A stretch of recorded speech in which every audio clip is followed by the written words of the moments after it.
안녕하십니까. MD 미션스쿨의 조래을 목사입니다. 오늘의 말씀은 사도행전 3장 21절입니다.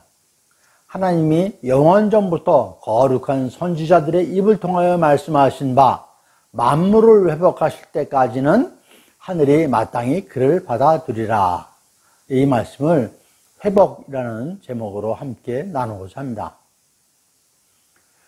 프로 운동선수들 또는 창작 활동을 하시는 화가 작곡가들에게 찾아오는 것이 있죠. 슬럼프입니다.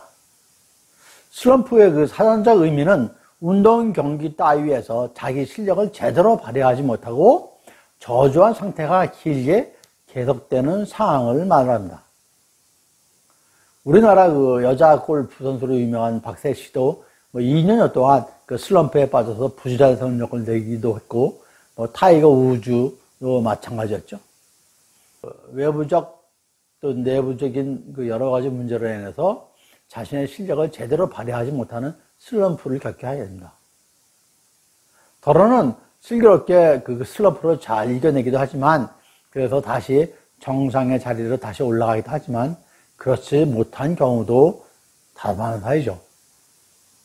그렇다고 슬럼프가 이러한 유명한 사람들한테만 있는 것은 아니죠. 누구에게나, 저나 여러분 누구에게나 다 찾아오는 불청객입니다. 채용 전문 기업인 리크루트가 직장인 862명을 대상으로 조사를 했다고 합니다. 그래서 이 직장인의 97%가 슬럼프를 경험했다라는 대답이 있다고 합니다. 그런 경우에 43.9%, 거의 반쯤 안 되지만은 회사를 그만두고 싶은 마음이 생겼다고 합니다. 이외에도 업무 의욕이 상실되거나 업무에 집중이 안 되는 등 슬럼프의 영향을 그런 경험을 해봤죠. 그러니 슬럼프는 누구나 겪을 수 있는 그러한 현상이라고 말씀드릴 수가 있겠습니다. 2023년도 마지막 주 여러분들과 나눌 말씀의 제목은 회복입니다. 어떻게 이러한 것들을 다 회복하느냐?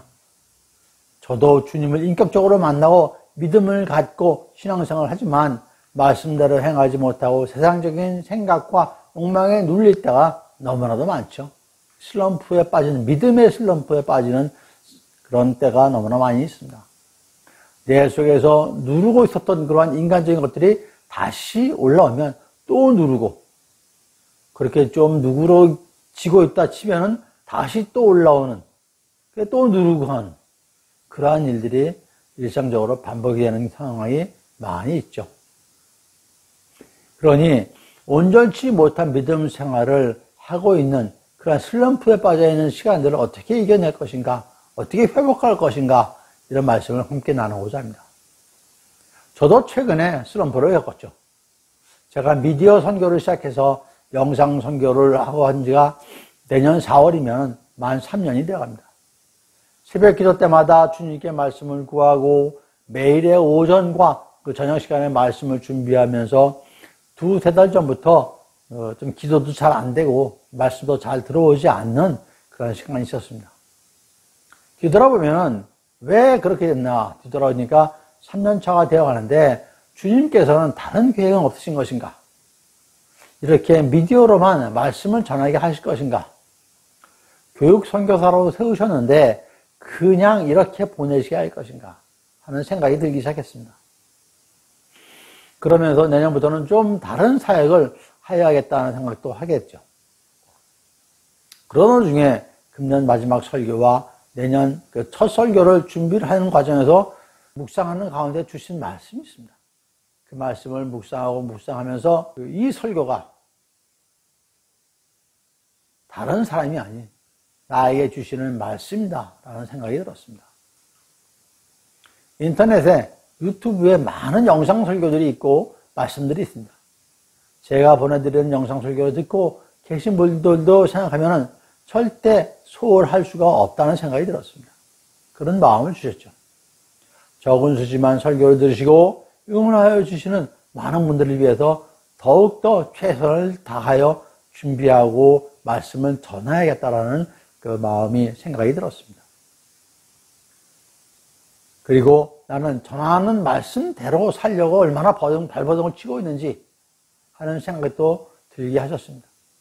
이것을 생각하니 부끄럽고 회개밖에 나오지가 않았습니다.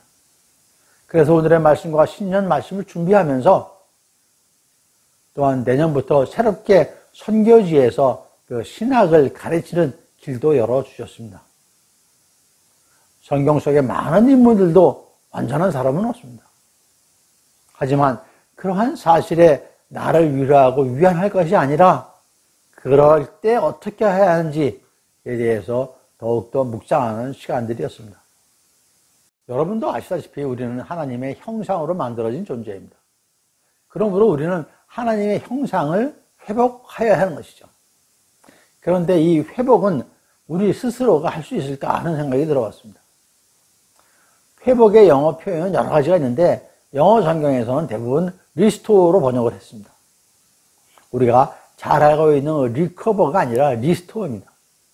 물론 오늘의 본문도 영어 성경에서는 리스토어로 번역을 했습니다. 그러면 리커버와 리스토어가 무엇은 차이가 있을까요? 리커버가 나빠져 있는 것이 본래의 상태로 회복되고 돌아오는 것이라면 리스토어는 손상되고 훼손된 것들이 본래의 상태로 복구되고 복원되는 의미가 있습니다. 리커버는 덮는다, 다시 덮는다라는 얘기죠. 주로 용서의 의미로 관련돼서 많이 사용을 합니다. 리스토어는 리커버와 같이 스스로 회복하는 것이 아니라 다른 무엇이 회복시켜주는 것, 수동적 의미로 많이 사용이 되고 있습니다. get back과 그 bring back의 차이라고 생각하시면 될 것 같습니다. 다시 말씀드리면 성경에서 리커버가 아닌 리스토어를 사용한 의미는 회복이 우리 스스로 할 수 있는 것이 아니라 하나님께서 하신다는 것이죠. 하나님께서 회복시켜 주신다는 것입니다. 예를 들어 공관복음 모두에 등장하는 것으로 예수님께서 손 마른 사람을 고치는 장면이 있습니다. 마태복음에는 12장 13절에 이에 그 사람에게 이르시되 손을 내밀라 하시니 그가 내밀매 다른 손과 같이 회복되어 성하더라 라고 말씀이 있습니다. 그러면 여기서 손을 회복시키신 분은 예수님이시죠. 내가 회복시키는 것이 아닙니다. 물론 이 말씀도 리스토어로 번역이 되었죠. 여러분, 앞서 잠시 말씀드렸지만 우리는 살아가면서 많은 순간 무너지고 또 무너집니다. 이의 회복을 내 능력으로, 내 힘으로 할 수 있는 것이 아니라 성령님께서 우리에게 능력을 부어 주셔야 하는 것이죠. 성령님께서 회복시켜 주셔야 하는 것입니다. 우리는 이를 성령님께 간구하여야 하는 것이죠. 회복시켜 달라고. 이제 2023년의 마지막인 12월이고 마지막 주입니다. 여러분, 오늘 이 시간 지난 한 해를 돌아보시며 우리 안에 무엇이 무너져 있는지 한번 돌아보시고 그 회복을 구하는 그러한 귀한 시간 되시기를 축원드립니다. 그럼 무엇을 회복해야 될까요? 첫째, 관계를 회복해야 합니다. 얼마 전 그 행복을 주제로 해서 말씀을 전했습니다만은 그때 소개한 것으로 하버드대학교 성인발달 연구 책임자인 정신과 의사 로버트 윌딩거 박사의 삶에서 무엇이 행복하게 만들까? 는 75년 동안 연구를 통해 도출한 만족스러운 삶을 만드는 방법에 대한 연구 결과를 The Good Life로 발표했다고 말씀드렸습니다.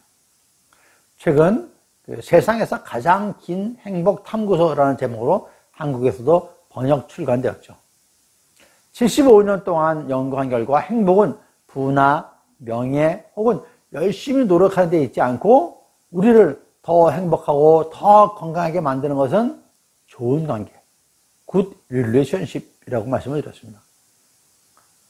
첫 번째는 사회적 관계가 정말 좋은 역할을 하고 가족, 친구, 공동체와의 관계가 긴밀할수록 더 행복하고 육체적으로 건강하며 더 오래 살 수 있다라는 결론이었죠. 두 번째는 친구가 얼마나 많고 공유된 관계가 갖고 있냐 아니냐가 중요한 게 아니라 관계의 질, the quality of relationship이 중요하다고 말씀을 드렸습니다. 연구에서 50세 이하의 사람들과 좋은 관계를 맺고 있는 사람들이 80세까지 가장 건강한 것으로 나타났다고 합니다. 친밀하고 좋은 관계가 노화를 막는 그런 완충제의 역할도 하는 셈이죠. 세 번째로 좋은 관계가 육체적 뿐만 아니라 두뇌적인 것도 보호한다는 결론이었다고 합니다. 많은 사람들이 잘 살기 위해서 부와 명성, 성공을 이루려 한다고 믿지만 75년간에 걸친 그런 연구 결과에 의하면 가족, 친구, 공동체와의 관계를 중요시했을 때 가장 잘 행복한 삶을 산다고 그 결론이 나왔다고 합니다. 우리는 누구나 행복해지기를 원합니다. 그러기 위해서는 무엇보다 관계를 회복해야 할 것입니다. 그 어떤 관계 중에서도 믿는 사람들의 가장 중요한 관계는 무엇인가요? 가장 먼저 하나님과의 관계를 회복해야 할 것입니다. 우리 크리스천 커뮤니티의 관계를 회복해야 할 것입니다. 이 관계의 문제는 결코 하나님께서 만드시는 것이 아닙니다. 왜냐고요? 하나님은 그 관계에 변함이 없으십니다. 하나님은 끊임없이 나를 바라보시고 계시고 끊임없이 나를 위해서 무엇인가 일을 하고 계십니다. 그 관계의 변화는 하나님께서 만드신 게 아니고 내가 만든 것입니다. 하나님과의 나와의 관계 변화는 전적으로 여러분이 만드신 것입니다. 내가 돌아보고 회개하여 하나님과의 관계를 회복시켜 달라고 그런 마음을 나한테 달라고 하나님한테 구하여야 하는 것이죠. 그리고 이익과의 관계를 또 회복해야 하는 것이죠. 관계 회복은 사랑을 회복하는 것입니다. 하나님과의 사랑, 이익과의 사랑.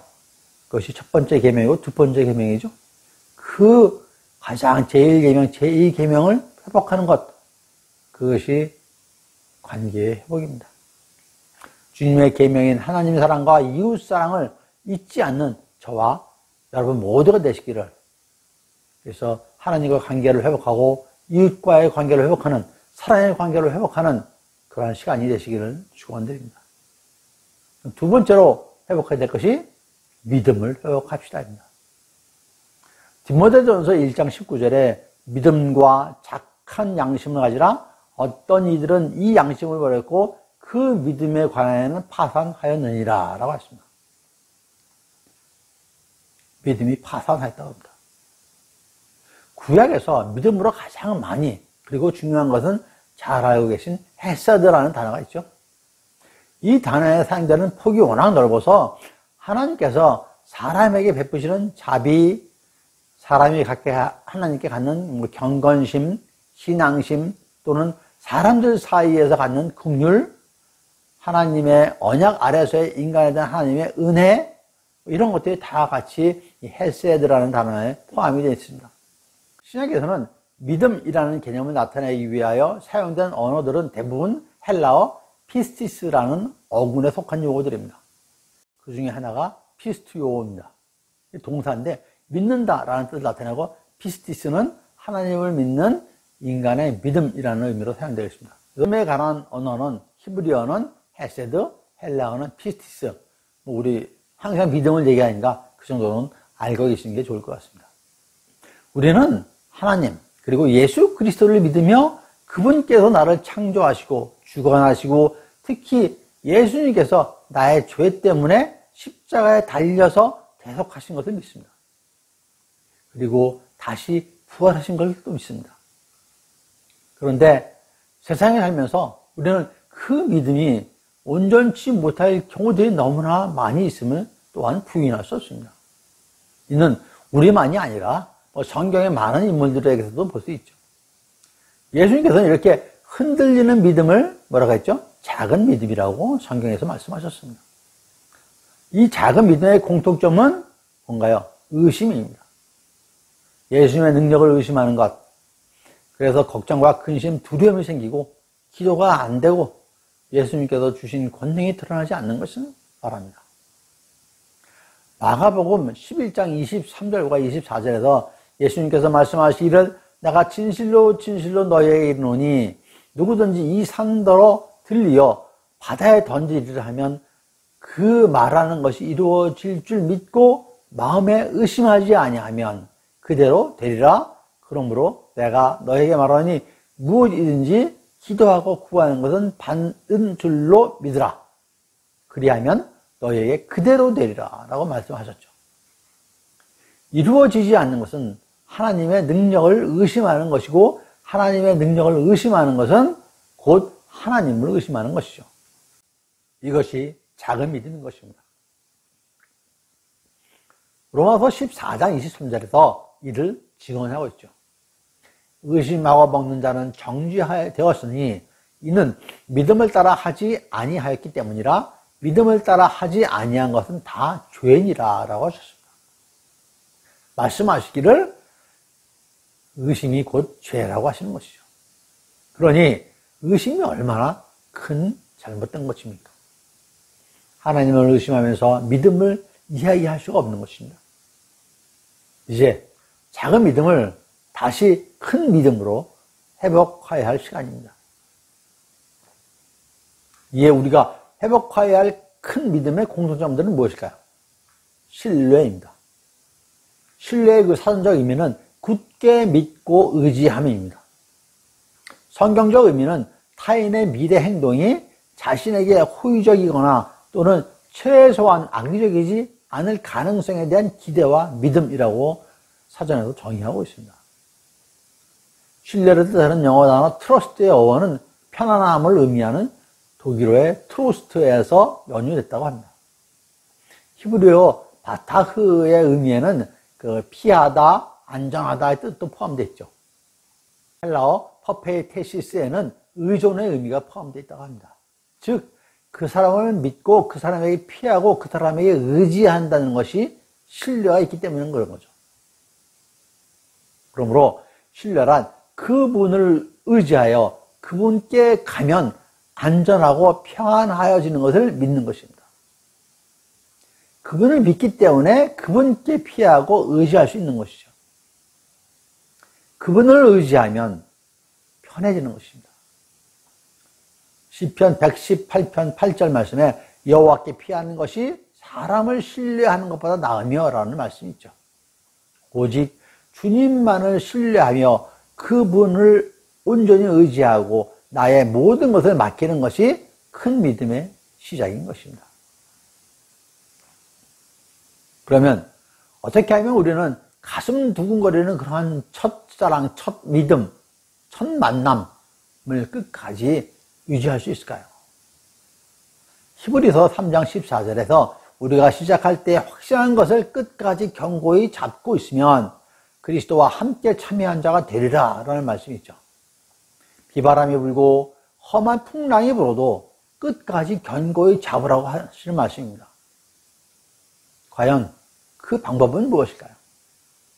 첫째, 말씀과 기도에 충실하는 것입니다. 어떤 상황에서도 흔들림 없이 끝까지 믿음으로 승리할 거라고 장담할 수 있는 사람은 저도 그렇고 아마 아무도 없을 것입니다. 고린도전서 10장 12절에서 사도 바울도 선진로 생각하는 자는 넘어질까 조심하라고 했습니다. 믿음의 증인들도 믿음으로 떨어질 자가 있으니 자만하지 말고 겸손히 근신하여 자신을 돌보라라고 했습니다. 그렇다면 어떻게 하는 것이 자기를 잘 돌보는 것일까요? 영적으로 기도와 말씀으로 주님과의 교제를 지속하는 것입니다. 항상 지속하는 것입니다. 디모데전서 4장 4절과 5절에 하나님께서 지으신 모든 것이 선함에 감사함으로 받으면 버릴 것이 없나니 하나님의 말씀과 기도로 거룩하여짐이라 라고 했습니다. 정신적으로는 마음의 평강을 잃지 않도록 나의 생각과 염려를 주님께 모두 맡겨야 합니다. 두 번째로 선한 싸움을 싸우십시오. 세상에 사노라면 내 뜻과 상관없이 나를 쓰러뜨리는 그런 많은 유혹의 손길들이 있습니다. 우리는 항상 이러한 유혹과 싸워야 되는 것이죠. 우리 그리스도인의 삶은 한마디로 선으로 악을 이기는 삶입니다. 하지만 이 삶에는 고난이 따르죠. 선을 행하다가 낙심하기도 쉽습니다. 하지만 인내로 이겨내고 선을 행하는 것이 이기는 것이라고 말씀하시죠. 세상적인 논리가 아니죠. 세상에서는 경쟁에서 이기라고 하는데 성경에서는 그렇게 말씀하지 않으십니다. 그러나 그리스도인도 치열하게 싸워야 할 때가 있는 거죠. 우리가 상대하여 싸울 것은 오직 믿음의 선한 싸움뿐인 것입니다. 디모데전서 6장 12절 말씀에 믿음의 선한 싸움을 싸우라, 영생을 취하라, 이를 위하여 내가 부르심을 받았고 많은 증인 앞에서 선한 증언을 하였도다 라고 말씀하셨습니다. 그런데 왜 믿음의 싸움이 아니고 믿음의 선한 싸움일까요? 믿음의 싸움은 연약한 나 혼자, 나의 힘으로 싸울 수가 없습니다. 싸워 이길 수가 없죠.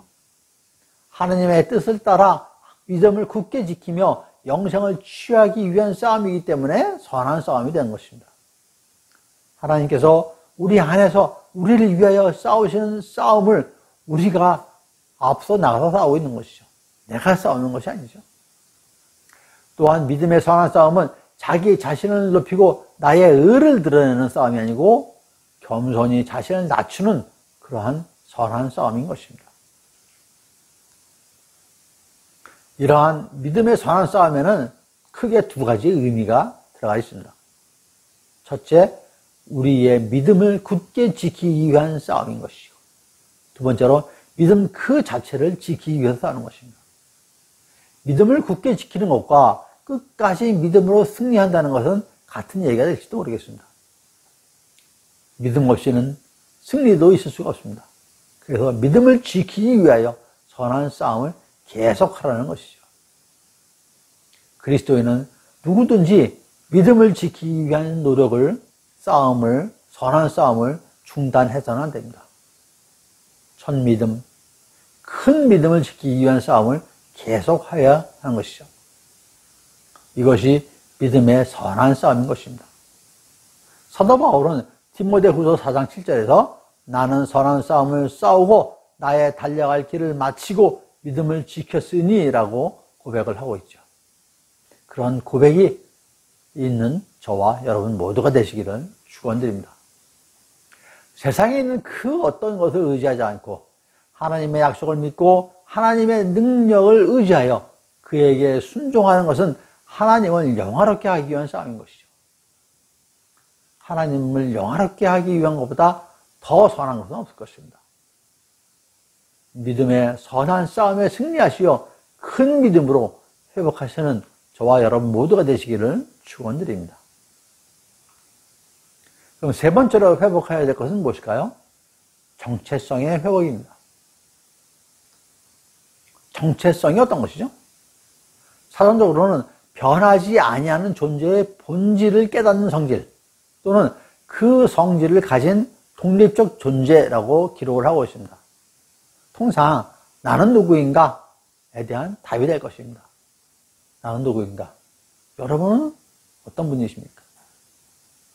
하나님께서는 출애굽기에서 당신에 대하여 말씀하시죠. 3장 14절인데 하나님이 모세에게 이르시되 나는 스스로 있는 자니라. 또 이르시되 너는 이스라엘 자손에게 이같이 이르기를 스스로 있는 자가 나를 너희에게 보내셨다 라고 말씀하십니다. 이 말씀은 나의 존재가 나의 존재를 지탱한다는 의미입니다. 하나님은 자신 외에 그 무엇에도 의존하지 않는다는 의미인 것이죠. 또 다른 하나의 이름은 엘로힘이죠. 엘로힘은 창조하고 다스리는 하나님의 큰 능력을 보여주고 야훼, 여호와는 자기 충족적인 영원한 존재, 즉 자신의 존재를 그 누구에게도 의존하지 않고 자기 속에 생명이 있는 분이라는 뜻입니다. 그러면 성경 인물들의 정체성 잠깐 살펴보도록 하겠습니다. 노아의 정체성은 무엇이죠? 성경에 나와 있죠. 의인이며 완전한 자라고 하나님께서 말씀하십니다. 아브라함, 믿음의 조상이죠. 믿음이 아브라함의 정체성인 것이다. 욥은 성경에 어떻게 표현하냐면 온전하고 정직한 자라고 말씀을 하셨습니다.